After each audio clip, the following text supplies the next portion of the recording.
Alors, bonjour à tous, bonjour à Liliane Lilou Ducournau, Christelle Morin-Oliero, Myriam Jean, Pascal Haas, Philippe Lugat, Jean-Luc Pertuzo, Yacine El Kourati, qui ont été les premiers à nous rejoindre. Et bonjour Gilbert. Mais vous auriez pu me dire à vos souhaits, je viens d'éternuer. Mais j'ai pas eu le temps d'y penser. Ah, parce que vous pensez aux éternuements, vous? Mais donc, à vos souhaits. Ah, mes souhaits. Moi, je salue tout le monde, d'abord, tous les amis et les ennemis, on ne sait jamais, qui nous ont rejoints. Ils sont les bienvenus dans quelle semaine. Nous allons traiter aujourd'hui de plusieurs sujets intéressants. D'abord, je vous le dis tout de suite, j'ai passé 4 jours à Paris. Je suis crevé. Ça ne se voit pas. Non, mais parce que je domine ma fatigue, mais la capitale est devenue infernale, hein. Alors vraiment, c'est devenu pénible de circuler, c'est devenu pénible d'aller d'un point à un autre, et puis je me suis tapé beaucoup d'émissions de télé. Oh, c'est pas mal ça, quand même, les émissions de télé. Les journalistes disent, pourquoi vous portez encore le masque, vous? Eh ben parce qu'il y a le variant indien, vous le savez bien, et puis parce que je suis timide. On ne dit pas indien, ça peut être raciste, il faut trouver un autre terme. Non, c'est parce que je suis timide. Mais enlevez-le, ce masque. Non, peut-être un jour, quand je me sentirai vous plus vous rendez à l'aise. compte, elle n'ose pas enlever. En réalité, je vais vous dire, elle a un problème sur le nez. Elle a un énorme bouton sur le nez, et elle ne veut pas le montrer, voilà. Bon, pourquoi pas? Ah non, j'ai dit pourquoi bon, pas alors, le bouton sur le nez. Soyons sérieux un peu. Bon, d'abord, on est là pour parler franchement, hein. Ah oui, et vous, votre rôle, il faut que vous le sachiez, c'est de me poser toutes les questions, hein. Vraiment, elle a le droit de me poser les questions, et même le jeu entre nous, c'est qu'elle doit réussir à me mettre en difficulté. On est d'accord, hein? Ah, j'ai cru que vous alliez dire en colère. En colère, alors les sujets que nous allons examiner aujourd'hui, c'est d'abord, il y a du vent républicain dans les voiles, si je puis dire. Pas dans les bérets. Pas dans les bérets, non, ouais, voilà, mais heureusement, hein, vive le béret, hein, parce qu'il y a eu des fameuses questions à l'Assemblée nationale, donc on va parler du voile. Et après, parce que la loi a été votée et que ça fait quand même polémique, on va évoquer la question de la PMA, qui est aujourd'hui devenue légale par le fait d'un vote à l'Assemblée nationale. Et puis après, je crois que vous avez la méchante intention de me parler d'Éric Zemmour. Vous croyez? Je verrai. Ça m'inquiète un peu. Et enfin, la question européenne, parce que je suis quand même député essentiellement européen, député français au Parlement européen, et sur la façade de ma permanence, du reste, il y a un drapeau français qui est un grand drapeau. Et un drapeau européen qui est un peu plus petit, c'est le hasard qui a fait les choses, hein. Il a rétréci au lavage.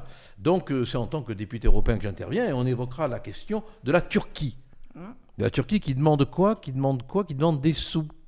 Voilà, Erdogan, elle demande des sous. Donc on va en toute liberté évoquer ces 3 questions, et surtout, si vous avez, vous, des questions à nous poser, faites-le et on répondra comme on pourra. Allez, avant de vous poser mes questions, je rappelle aux internautes qu'ils peuvent nous suivre sur Telegram, nous rejoindre également sur le site internet gilbertcollard.fr et s'abonner à la newsletter Parlez franc, toujours sur le site internet. Oui, la newsletter, elle vaut le coup, hein. Vraiment, on fait des efforts pour essayer de faire quelques trouvailles, hein. C'est vrai. Alors, cette question du voile, Gilbert, l'Assemblée nationale a rejeté l'interdiction du port du voile dans les bureaux de vote, qui sont pourtant, il me semble, des espaces publics. Donc, justement, en tant que député européen, comment cette question est-elle abordée en Europe? En Belgique, par exemple, il y a une loi qui date de juin 2011, où il est interdit de se présenter dans les lieux accessibles au public, le visage masqué ou dissimulé en tout ou partie, de manière telle qu'on ne sont pas identifiables. Ça se comprend, bon. Et c'est puni d'une peine d'amende, mais c'est un texte qui est très peu appliqué. Il n'y a pas d'unité législative en Europe sur la question. Bon. Alors, vous savez que cette proposition de loi, elle est partie du MoDem. Oui, j'allais vous poser la question. Oui, voilà, mais écoutez, j'ai le droit de devancer vos questions quelquefois. Alors, cet amendement, il visait à interdire tout signe ostentatoire d'appartenance religieuse pour le personnel des bureaux de vote, comme c'est déjà le cas pour les signes politiques. Parce que, aujourd'hui, les assesseurs et assesseurs peuvent avoir ces signes ostentatoires. C'est autorisé et malheureusement, cet amendement n'a pas été adopté. Donc on pourra de nouveau voir dans les bureaux de vote des femmes habillées en tenue religieuse, hein, avec un voile, sans que ça ne choque personne. Je trouve que c'est un scandale que cet amendement n'ait pas été voté, parce que ça aurait permis d'empêcher la propagande religieuse dans les bureaux de vote. Bon, en tout cas, elle, Marlène Schiappa, semble plutôt trouver que c'est quelque chose de bien pour la démocratie. Nous avons une vidéo, je vous propose de la regarder. On va la regarder avec plaisir. Moi, je veux rendre hommage à cette dame. Et on devrait avoir plus de bénévoles qui se lèvent, quel que soit ce qu'ils ont ou pas sur la tête, pour venir tenir les bureaux de vote. Peut-être qu'avec plus de dames comme elle et moins de gens comme vous, la démocratie s'en porterait mieux. Oui. Hein, donc la démocratie se porterait mieux. Voilà, avec plus de dames comme elle, dit-elle, la démocratie se porterait mieux. Non mais vous vous rendez compte ce qu'il faut entendre dans l'hémicycle? Avec plus de dames comme elle, la démocratie se porterait mieux. Alors, ça veut dire que si demain, dans un bureau de vote, on a un individu qui vient comme assesseur avec une chemise noire, un ceinturon militaire, un brassard avec les insignes d'ordre nouveau, ou alors la croix celtique, hein, ça serait un signe de son engagement civique. Hein, voilà, c'est complètement faux sur le plan intellectuel, c'est de la rhétorique. Au contraire, c'est une manière de soumettre la République à une tenue qui est propagandiste. Quand vous pensez qu'il y a des pays dans le monde, des pays musulmans dans le monde, où les femmes se battent pour ne pas porter cette tenue, pour ne pas porter ce voile. Il y a une autre femme voilée, du reste, qui était dans un autre bureau de vote, qui, elle, sauf erreur de ma part, a répondu « Je me voile les cheveux comme d'autres se cachent les fesses ». Non mais vous vous rendez compte, l'insulte faite à la femme. Moi, j'ai jamais pris les cheveux ou les visages d'une femme pour un cul. Bon, eh bien, c'est exactement l'argument qui est employé, quoi. C'est d'une vulgarité et c'est une atteinte à la laïcité, à la règle républicaine. Eh bien, on n'a pas été capable de voter un amendement. Ça montre à quel point de lâcheté la République en marche en est arrivée, quoi. Et quand on entend Marlène Schiappa qui vient défendre cette position qui autorise maintenant les femmes voilées à venir tenir comme assesseur un bureau de vote, c'est dramatique, quoi. Il y a un abandon absolu. C'est pour ça qu'il faut que nous ayons, nous, une fermeté réelle. Bon, bien évidemment, nos députés ont voté en faveur de cet amendement, hein, c'est clair, bien évidemment. De toute façon, vous auriez voté contre. Hein. Alors tout ça, c'est né tout ce débat est né de l'incident qui est survenu à Jordan Bardella. Rappelez-vous, il est allé voter et il s'est trouvé en présence de cette femme voilée, habillée quand même dans une tenue très, très ancestrale, hein, très, très radicale, hein, et il a signé le document devant elle, s'obligeant à baisser la tête. Bon, ce qui est une image terrible. Alors, moi je l'aime beaucoup Bardella parce que je trouve qu'il fait preuve de beaucoup de courage, de beaucoup d'assiduité, de beaucoup d'intelligence, mais je comprends que dans la surprise, il ait fait le choix de ne pas déclencher de polémique, tellement on est arrivé à avoir peur de la polémique, alors qu'il ne faut pas en avoir peur. Je veux dire, il ne faut pas avoir peur de la polémique. Moi, personnellement, avec toute l'amitié que j'ai pour Jordan et toute la compréhension que je peux avoir de son attitude, je vous garantis que je serais parti.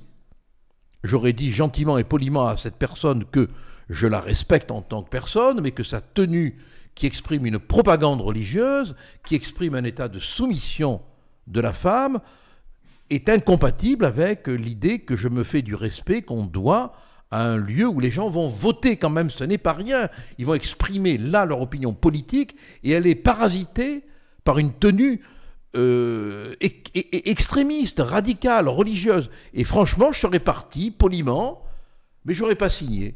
Même si je comprends sur le moment la surprise et le piège dans lequel est tombé Jordan, c'est clair. Mais voilà, on se dit qu'il y a chez nous maintenant une crainte de la polémique. Alors ça n'a rien à voir avec l'incident de Julien Audoul, qui, rappelez-vous, avait montré dans l'hémicycle d'un conseil régional, je crois, une femme voilée. Ça n'a rien à voir. La femme voilée était venue assister, elle n'assumait pas une fonction d'autorité dans une élection, ça n'avait rien à voir. Mais ça exprime quand même l'idée qu'on a peur maintenant de la polémique. Il faut s'en foutre. On n'a pas besoin d'être invité dans les salons mondains de la République médiatique. Alors, il ne faut pas avoir peur de la polémique quand elle a le moyen de faire passer des idées. Il faut résister là. Il faut ne pas accepter ces choses inacceptables. Alors nous avons plusieurs réactions suite à vos propos. Oui, D'abord, un commentaire de Habib Tebabna qui n'est pas tout à fait d'accord avec ce que vous disiez. Il a le droit, Laissez oui. les femmes voilées tranquilles, vous embêtez pas toujours à critiquer les musulmans. Il y a des choses plus importantes et urgentes à faire. Chacun sa responsabilité. Oui, non, mais bon, d'abord, merci de nous donner son point de vue. Il est respectable, recevable. Mais il y a, encore une fois, cher ami, dans des pays musulmans, des femmes qui se battent, qui vont même parfois en prison pour ne pas porter cet instrument d'oppression. Alors, on ne peut pas être d'accord parce qu'on n'a pas la même vision de la femme. Pour moi, rien dans la femme n'est choquant. Et je ne comprends pas qu'on puisse, dans une société libre, utiliser des instruments de dissimulation de l'expression du corps de la femme. Voilà. Mais en aucun cas, je ne m'en prends aux musulmans. Hein. Si vous aviez des catholiques qui obligeaient leurs femmes à porter un voile, je dirais la même chose d'eux, croyez-moi. Hein. J'aurais la même attitude et la même réprobation. Éric Lucius Merle fait une remarque. Tous les droits, mais non merci le prosélytisme. Pardon ? Éric Lucius Merle fait cette remarque. Tous les droits, mais non merci le prosélytisme. Oui, bien sûr, mais il s'agit de ne pas être dupe quand on est en présence de campagnes vestimentaires de prosélytisme religieux, et qu'on a quand même le droit, dans une république laïque, dans une république qui prône la neutralité, de ne pas l'accepter, et on ne doit pas l'accepter. Alors on aura droit à tous les arguments de la rhétorique, comme celui de Mme Schiappa, qui ose dire que c'est un acte de civisme. Non, ben non, elle nous prend pour des imbéciles. Encore une fois, qu'est-ce qu'elle dirait s'il y avait un assesseur avec une chemise noire à la Mussolini qui venait jouer le rôle d'assesseur? Bon, elle le dénoncerait, et elle aurait raison. Et elle aurait raison, bien évidemment. Alors une autre remarque, cette fois de Tequila Terre, si je prononce bien, jusqu'aux années 1990, les étrangers respectaient les us et coutumes des pays d'accueil. Ce n'est pas une critique ni une haine, mais ce n'est pas aux Français et aux Européens de se soumettre aux coutumes archaïques musulmanes. Vous pensez vous aussi qu'il y a eu un changement depuis 1990 ? Ah oui, même avant. Il y a un changement. Enfin, on voit des choses aujourd'hui qu'on ne voyait pas il y a 25 ans, non ? Ouais, moi, à ce moment-là, j'ai envie de vous demander à quoi vous attribuez ce... Il y a une volonté de l'islam radical de s'imposer. Il y a un esprit de conquête religieux qui est depuis très longtemps à l'œuvre. Et comme on est des additions de lâcheté, on n'a pas su endiguer ce mouvement. Mais il n'y a pas qu'en France, hein, c'est un peu un phénomène européen. C'est le manque de courage. Regardez à propos du port du voile dans les bureaux de vote, chez les assesseurs, on n'est pas capable de voter un amendement qui l'interdit. Alors que c'est l'exigence même de neutralité qui doit s'imposer dans l'endroit où on vote. Enfin, quand même, Marianne, elle ne va pas porter le voile. À la rigueur, le bonnet phrygien. Mais est-ce que vous seriez allé jusqu'à dire, comme Ciotti, quelle religion a fait des actes terroristes en France ? Au bout du voile, il y a le terrorisme. Dire Ciotti, là, il va trop loin. Bon, là, voilà un propos qui est déplacé. Au bout du voile, il n'y a pas forcément le terrorisme. Au bout du voile, il peut y avoir le terrorisme. Mais il y a surtout, au bout du voile, la propagande qui installe un mode de vie qu'on ne veut pas. Alors, c'est un terrorisme intellectuel, bien évidemment. Bon, ce qui est quand même très, très, très préoccupant, c'est de voir Ciotti combattre ce type de comportement et en même temps voter contre nous en voulant... Bon, alors, ces gens-là ont un double langage qui participe de cette lâcheté ambiante, quoi, finalement. Hein. Là, il se donne sur ses petits pieds bonne conscience. Mais en réalité, bon, il fait partie des gens qui ont laissé faire depuis des années et des années. Alors en même temps, puisqu'on parle de vote, Zemmour président, est-ce que vous pensez qu'il va vraiment se présenter ? Et je l'ai vu hier, si je ne me trompe pas, hier matin. Ah. Hier matin, dans un Paris pluvieux, évidemment. J'ai essayé de savoir réellement ce qu'il voulait faire. Il est très intelligent, très habile. Bon, on est amis depuis très très longtemps. On est amis par les livres. On a commencé à se connaître autour de discussions sur des livres. Parce qu'il a la passion de la lecture, la passion des livres, un peu comme moi. À l'époque, du reste, on se donnait des conseils de lecture. Il m'a dit que pour l'instant, il n'avait pas l'intention d'être candidat. Mais je ne le crois pas. Oui, il y a quand même des signes je le crois pas. assez avant-coureurs. Je ne le crois pas. Alors, il m'a quand même dit aussi qu'être candidat, c'était avoir les signatures, qu'il fallait les trouver. Je lui ai dit qu'il serait un obstacle sur le chemin de Marine Le Pen s'il était candidat, bien évidemment. Mais comme je n'ai pas eu la réponse sur sa candidature, cette observation n'a pas eu de réponse non plus. Bon, je ne sais pas ce qu'il va faire. En tout cas, il a l'air d'être bien préparé pour y aller. Et ça sera... s'il se lance, un candidat très, très préoccupant. Voilà, très préoccupant.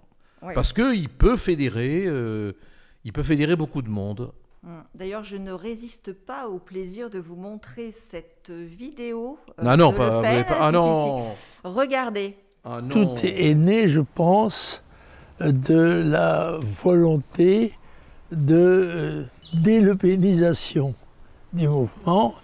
Ou bien il y a une reprise de, comment dirais-je, de la virilité, de la netteté des positions, ou bien Marine Le Pen retrouve les accents des combats précédents, ou bien alors elle va progressivement s'effacer.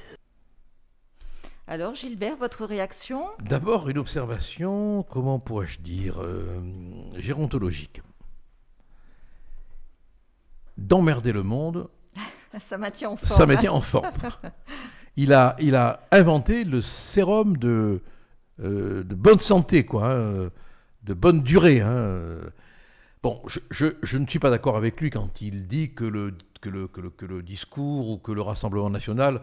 manque de virilité. Bon, ça c'est un point de vue tout à fait machiste. Hein. Bon, non, mais là où il a raison, et ça me fait mal de dire qu'il a raison, parce que j'ai jamais été d'accord avec lui, on s'est toujours insulté, mais c'est vrai que si on s'amoindrit trop dans le discours, quoi, dans la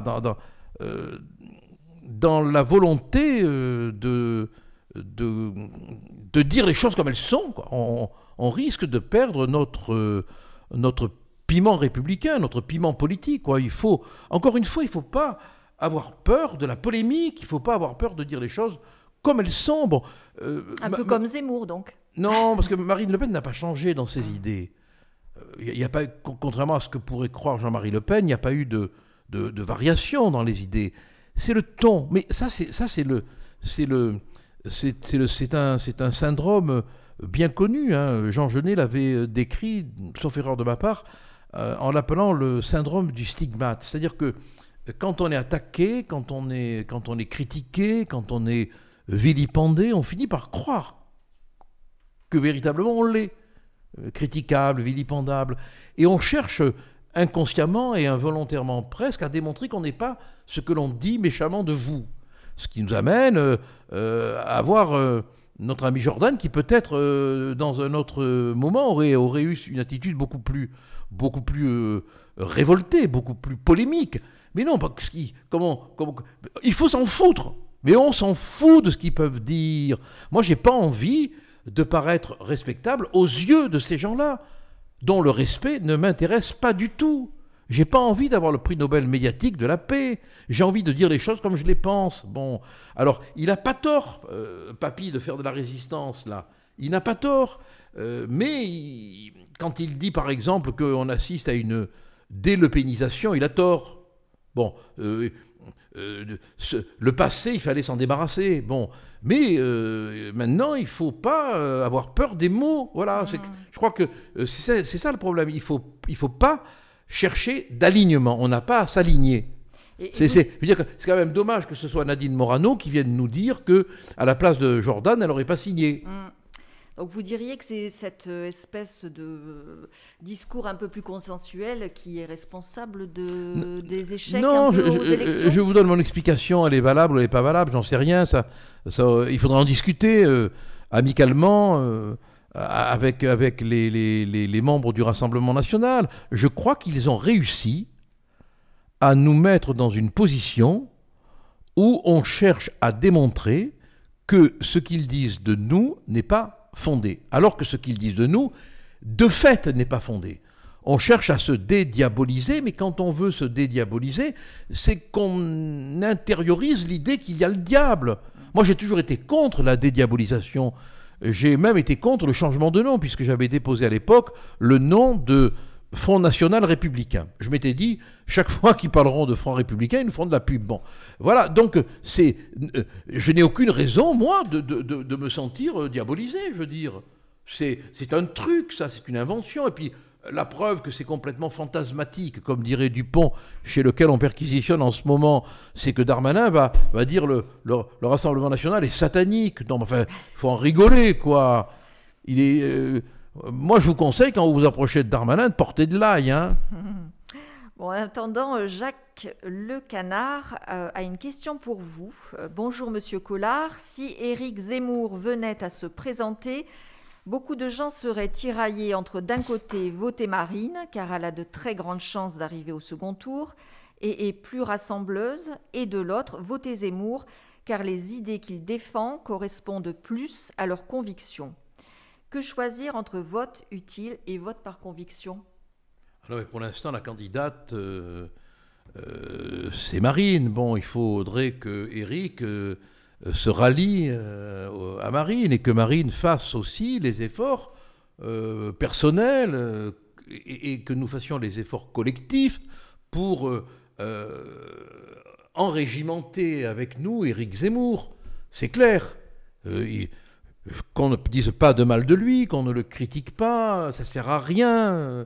J'entendais Robert Ménard, qui a été un proche d'Éric Zemmour. Éric me disait du reste que Robert Ménard avait une véritable passion pour lui et qu'il ne comprenait pas trop les critiques qu'il articulait contre lui. Bon, on doit se réunir, là, il faut y arriver, quoi. Bon, en prenant chez Zemmour tout ce qu'il peut y avoir qui nous manque d'épopée, de souffle. Là, il faut inventer un romanesque politique moderne qui nous manque. Alors, tout à l'heure, vous disiez que vous appréciez Zemmour déjà pour ses talents d'écriture. Visiblement, la maison d'édition Albin Michel a passé outre son talent et elle a annoncé rompre tout lien avec lui en raison de sa candidature, parce que pour Albin Michel, il est candidat. Hein. Donc voilà, cette décision, est-ce qu'elle vous paraît justifiée ? C'est scandaleux, honnêtement, c'est scandaleux. Qu'il soit candidat ou qu'il ne soit pas candidat, là encore, pourquoi un éditeur dont la vocation est de défendre finalement par le livre la liberté de s'exprimer, la liberté d'écrire librement, comment un éditeur peut refuser de publier un auteur ? C'est une terrible chose pour le XXIe siècle. Ça prouve qu'il existe toutes sortes d'instruments de pression qui... alors est-ce que c'est le conformisme logique qui est à l'œuvre, qui fait que partout on cherche à être dans la norme, dans le conformisme, qu'on a peur de la moindre critique, du moindre reproche. C'est horrible, quoi. C'est horrible qu'un éditeur dont le métier, dont la vocation est de faire circuler les idées, refuse de publier un livre qui n'est pas attentatoire aux lois, qui n'est pas attentatoire aux principes républicains, qui n'est en rien attentatoire à des principes qui justifieraient en morale ou en droit qu'on ne le publie pas. C'est simplement la peur du petit, qu'en dira-t-on, parisien, mondain, médiocre. Voilà, ça montre qu'on est aujourd'hui quand même soumis à une espèce de police de la pensée. Ils vont finir par mettre un jour des menottes aux mots, ça va venir. Alors, autre sujet d'actualité. Ça va le masque, oui. Ça va, je tire un peu dessus. Mais... Alors, la PMA... Complètement hypochondriaque. s'ouvre au couple de femmes. Il paraît qu'elle dort avec le masque, m'a dit son mari. Ouais. Je ne savais pas que vous étiez proche de mon mari. Ah oui, vous le savez très bien, oui. Bon. Enfin, il me confie souvent les malheurs qui sont les siens. Quoi. Je comprends, dormir avec une femme masquée... Bon. Je ne suis pas voilée. Pas voilée, ça, je ne crois pas qu'il aimerait ça, oui. Non. Bon, alors, la PMA s'ouvre aux couples de femmes et aux femmes célibataires. Est-ce que c'est une première en Europe, puisque vous êtes député européen, vous devez le savoir? Non, ça, le député européen que je suis peut vous dire que la France, sauf erreur de ma part, deviendra le 11e pays parmi les 27 de l'Union européenne à autoriser la PMA. Alors on va les énumérer. Hein. Il faut rappeler ce que c'est peut-être la PMA. Quand même, procuration médicalement assistée, tout le monde le sait aujourd'hui. Hein. Il y a les Pays-Bas, la Belgique, le Luxembourg, le Danemark, la Suède, la Finlande, l'Irlande, l'Espagne, Malte et le Portugal, pays catholique. Hein, voilà. Donc de nombreux, 11 pays européens ont adopté cette méthode de procréation, ce qui en fait du reste un argument, parce que les partisans de la PMA disent mais regardez, il y a 11 pays qui les ont adoptés, d'accord, mais bon, le processus mimétique n'est pas une preuve d'efficacité. Hein, pour vous, ce n'est pas une avancée sociétale? Moi, je pense que jusqu'à présent, la procréation médicalement assistée était réservée aux couples hétérosexuels qui avaient un problème de fertilité. Il y avait donc une indication presque thérapeutique. Hein. Et aujourd'hui, sous le poids des lobbies, on a admis que deux femmes ou une femme seule peut recourir à la procréation médicalement assistée. C'est-à-dire qu'on crée une filiation émanant d'un fantôme spermatique. Le père disparaît. Et ça, moi, je trouve que créer une génération d'enfants orphelins de père, ça peut avoir des conséquences graves. Freud, Lacan, Grodek, tous ces hommes qui ont écrit sur l'inconscient humain ont souligné l'importance du père. Et voilà que maintenant, le père disparaît au profit de ce qu'on appelle un donneur. Un donneur. Alors, que vont devenir ces enfants issus de cette espèce de frigidaire humain? Cela me fait peur. Le journal La Croix a publié un article dans lequel il indiquait que depuis 50 ans, des études ont été faites là-dessus. Je ne pense pas quand même qu'on ait un échantillonnage de cas très important, mais la conclusion de l'article, c'est qu'on ne peut pas aujourd'hui tirer de conclusion. Bon, voilà, on crée quelque chose d'inouï dans l'histoire de l'humanité, au commencement quand même du monde symbolique. Hein. Il y avait Adam et Ève, hein. Il n'y avait pas Jules et Gaston, ni Marguerite et Gertrude. Hein. Il y avait la famille qui avait le père et la mère. Bon, aujourd'hui, il y a un bouleversement absolu. Et franchement, moi, je le dis avec infiniment de respect et de considération hein, pour les femmes lesbiennes, hein, pour les homosexuels. Ils doivent vivre dans la tranquillité, dans le respect. Ils y ont droit. Mais là, aller jusqu'à créer cette génération d'enfants orphelins de père, je pense que la République en marche va nous faire payer cher le moyen de dire que quelque chose a été fait, que Macron avait promis, vous voyez. Et puis, je considère que toutes ces questions sociétales, qui engagent quand même le devenir de l'humanité, elles devraient relever du référendum. C'est le peuple qui devrait décider. Parce que là, véritablement, on crée un monde nouveau. On crée une modernité nouvelle. Des enfants vont venir sur Terre dans la chimie spermatique. Voilà. Qu'est-ce que ça va donner? Bon, moi, j'ai des inquiétudes. Je ne suis pas le seul du reste. Donc vous craignez aussi des dérives? Oui, mais dès l'instant où on met en place ce système, on peut craindre toutes les dérives. C'est même pas la peine de les énumérer. Elles sont connues, elles ont été évoquées. Bon, oui, bien évidemment. Bien évidemment, il y a la question des chimères aussi qui préoccupe beaucoup. Alors, je n'ai pas de questions, par contre, sur ce sujet. Par contre, j'en ai eu pour vous concernant l'Europe.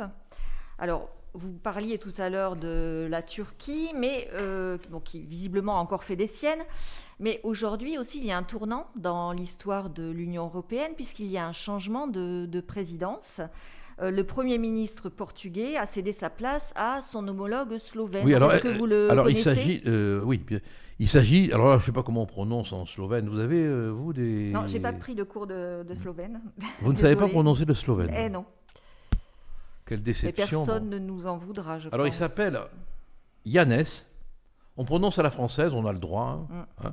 Dans sa grammaire raisonnée de la langue française, Albert Dauzat dit qu'on a le droit de prononcer les mots étrangers selon la prononciation française.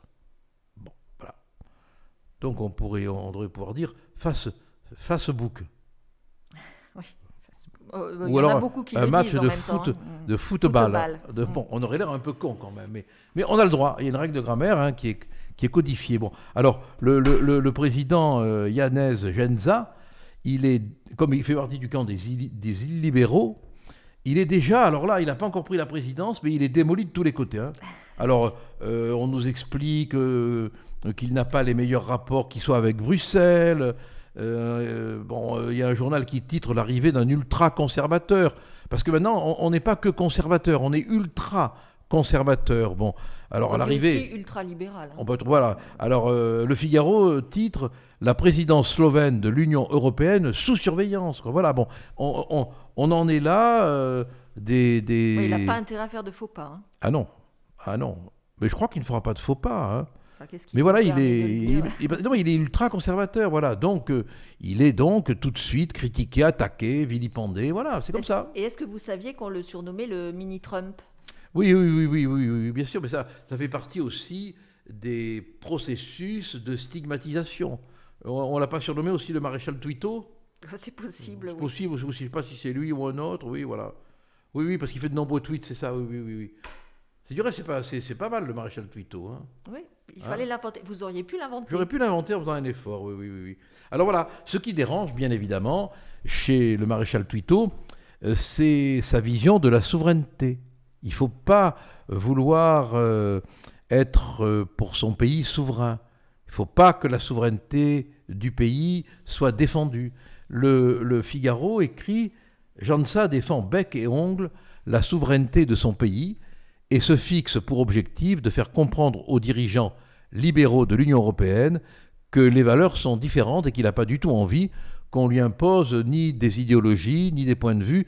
Ils ont connu ça à l'époque de l'Union soviétique et ils n'ont pas envie d'en reprendre. » Bon. Alors tout ça, voilà, comme il veut que son pays soit souverain, comme il veut défendre la souveraineté de son pays, eh bien, avant même qu'il se soit installé dans le fauteuil de président, on le démolit.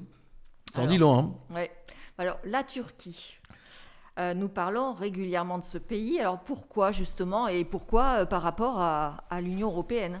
Alors, vous avez vu, on tape sur la Hongrie, on tape sur la Pologne, notamment parce que ces pays auraient des comportements homophobes, critiquables, et la Turquie, qui fait preuve d'une homophobie impressionnante, avec son Erdogan de service, eh bien, elle vient de quitter le traité contre les violences faites aux femmes. Et puis, personne n'a rien dit. Hein. Là, on se tait. Hein. Là, Ursula reste sur le... le sofa, oui, je le sofa, souviens, voilà. Bon, là, on dit rien, et on accepte que la Turquie demande encore de l'argent. Elle demande quand même 3,5 nouveaux milliards pour les migrants. Ah oui, les réfugiés. Pour les L'accueil des réfugiés. Voilà. oui. Donc, C'est une grosse somme, ça. c'est une somme considérable, surtout si on tient compte que le budget pour la défense est de 8 milliards d'euros. Donc on est vraiment dans des proportions qui sont absolument considérables pour la Turquie, qui n'a cessé de nous faire du chantage, de vouloir utiliser les migrants comme un argument géopolitique pour prendre du blé. Mais on cède.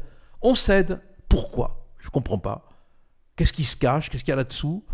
Et vous comprenez qu'il y a encore un processus d'adhésion Ah non, pas du tout. Mais comment c'est un pays qui rejette toutes les valeurs européennes. Non, mais là, on continue à donner de l'argent, on continue à travailler le processus d'adhésion.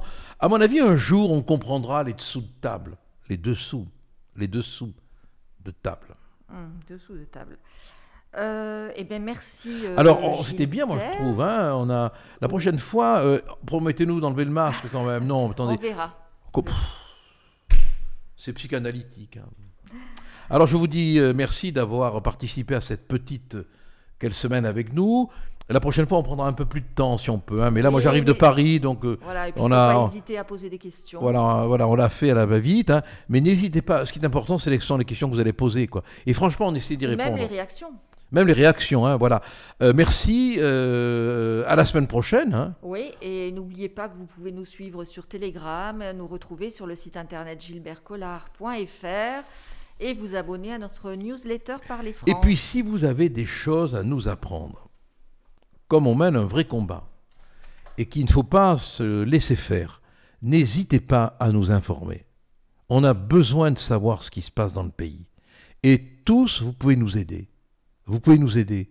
Et on a de fermeture pour personne. Tout le monde est le bienvenu. Vraiment. Parce que ce qui compte pour nous, c'est l'amour du pays, l'amour de la patrie.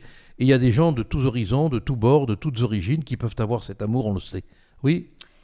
J'ai quand même encore 2 petites interventions. Voilà, elle avait mal lu le téléphone. Voilà. Oui, voilà, mais voilà. Je buvais vos paroles, Gilbert. C'est le masque, ça empêche de voir. En attendant l'apéro, je buvais ça empêche vos paroles. de voir et d'entendre. Oui. Alors, Suzy de Clerc, que pense Maître Collard sur la vaccination? Est-il favorable ou opposé à l'obligation vaccinale? Ah non, alors moi je suis absolument contre l'obligation vaccinale. Je ne supporte pas cette police de la vaccination. Et je considère que le journaliste de BFM là, qui a dit qu'il faudrait envoyer les policiers pour obliger les gens à se faire vacciner prouve que qui est vacciné peut avoir des troubles psychologiques graves. Ceux qui ont envie le font. Ceux qui n'ont pas envie ne le font pas. D'autant que, première observation, le vaccin n'agit pas sur les variants. Nous sommes d'accord. Deuxième observation. Peut-être certains vaccins. Certains vaccins, voilà. Deuxième observation, il y a quand même des gens vaccinés qui ont des problèmes. Et moi, je crois à un vaccin. Je ne suis pas contre la vaccination, hein, pas du tout. Hein. Alors là, je ne fais pas partie des gens qui sont hostiles à la vaccination, mais j'aime bien qu'on ait quand même un certain temps de recul. Voilà. Mais cette police de la vaccination m'est insupportable, hein, franchement. Et pour terminer, nous avons Jacques Le Canard qui vous remercie pour ce live avec une petite question légère pour finir. Quels sont vos goûts musicaux? Puisque vous avez parlé de livres, mais c'est vrai qu'on ne connaît pas trop. Alors moi j'ai une passion du point de vue de la musique classique. J'ai une passion pour Mozart. Je me sens moins con après avoir écouté du Mozart. J'adore l'opéra italien, Puccini, Verdi... Ça me porte. Hein. Et, vous n'êtes pas porté par le rap? À fromage, oui, quand le gruyère est bon. Du point de vue moderne, j'aime pas le rap. J'aime les vieilles chansons. J'aime la poésie. Voilà. Donc tout ce qui relève d'une forme authentique de poésie me plaît. Mais Mozart, c'est pour moi... Bon, je peux écouter Wagner aussi. Je peux écouter Lully, je peux écouter Chopin, hein. J'ai aussi beaucoup de plaisir à écouter Chopin. Et j'aime, vous n'allez pas le croire, là, j'ai honte de le dire. Yvette Horner? J'ai honte, non. Yvette Horner, je l'aime beaucoup. Ah oui, j'adore l'accordéon, j'ai passion pour l'accordéon, mais j'aime beaucoup la musique militaire aussi. La musique de la garde républicaine, mais ne le répétez pas, parce que on va dire que je suis facho, c'est pas...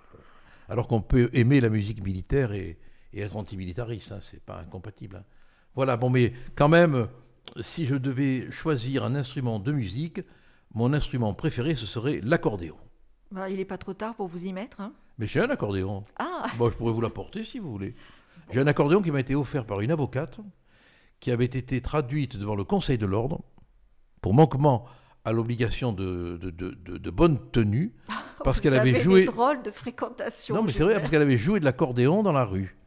Et le Conseil de l'Ordre des avocats avait considéré que c'était attentatoire à la dignité de l'avocat. Et j'ai dû aller la défendre. Et j'y suis allé avec beaucoup de journalistes, du reste, pour expliquer qu'on peut jouer de l'accordéon dans la rue et être digne d'être avocat. Bon, merci Gilbert. Merci. Et à la semaine prochaine en musique, donc. Pardon ? À la semaine prochaine en musique. En musique et sans le masque. Allez, au revoir. Et puis, vive la liberté, hein, ne l'oubliez pas. Hein. Et défendez-la, la liberté.